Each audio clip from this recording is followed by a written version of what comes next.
আসসালামু আলাইকুম গাইস। আমরা ইন্ডিয়াতে আজকে প্রায় ৩০-৩৫ দিন। কীরকম হোটেলে খাবার দাবার করি এবং তার দামগুলো কীরকম চলুন দেখি। এটা কত? এটা 250 150 আর এটা 140 এক পিস আর এটা কি?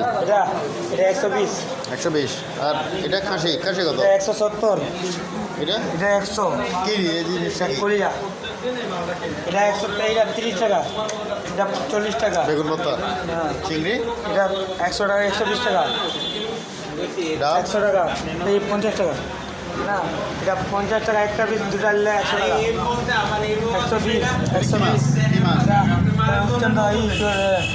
কাতলা কোরাল মাছ, কাতল রুই মাছ 120, কাতল মাছ 120। আর ওইটা এখান থেকে জন্য আপনি পালদা মাছ আছে, কাতল মাছ আছে 120 টাকা, পাবদা মাছ 120 টাকা, সব দাম বেড়ে গেছে। আলু ভাজি আলু ভাজি 50 টাকা হয়।